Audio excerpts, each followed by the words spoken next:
일명 켄타우로스라고 불리는 BA.2.75 변이 감염 환자가 또 나왔습니다. 기존 확진자와 접촉을 통해 감염된 지역사회 감염 사례로 보이는데요. 또 오늘부터 요양병원이나 요양시설의 대면 면회가 다시 제한됩니다. 취재기자 연결합니다. 최명신 기자. 네, 최명신입니다. BA.2.75 변이 감염 환자 또 나왔다고요?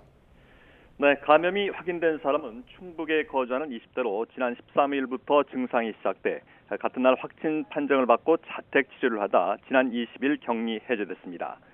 방역당국은 현재 해당 환자에 대한 역학조사를 진행하고 있는데 지역 내 감염이 이뤄진 첫 사례가 될 것으로 보입니다.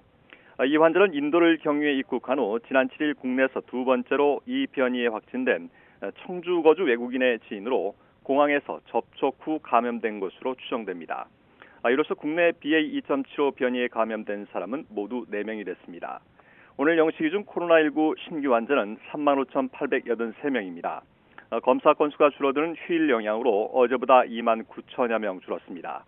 월요일 기준으로는 지난 4월 25일 이후 13주 만에 가장 많습니다. 다만 일주일 전과 비교하면 1.37배 증가에 그쳐 일주일 단위로 확진자가 2배 느는 더블린 현상은 주춤했습니다. 위중증 환자는 어제보다 2명 줄어든 144명, 사망자는 17명입니다. 특히 사망자 가운데 60세 이상이 16명으로 대부분을 차지했습니다. 전국 중환자병상 가동률은 전날보다 1.7%포인트 오른 23%를 기록했고 재택치료 환자는 37만 8천여 명으로 전날보다 9천 명 정도 줄었습니다.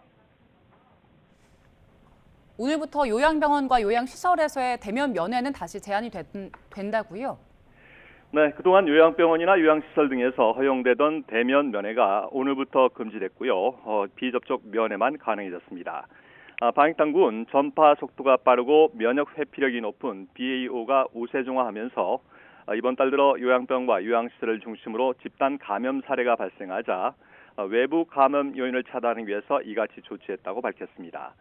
요양병원이나 요양시설 입소자의 외출, 외박도 필수 외래 진료를 제외하고는 모두 금지됐습니다. 종사자들에 대한 PCR 검사도 강화됐는데요. 4차 접종 후 3개월이 지나지 않았거나 확진 후 45일 이내인 경우가 아니라면 모두 주 1회 PCR 검사를 받아야 합니다. 지금까지 사회부에서 YTN 최명신입니다.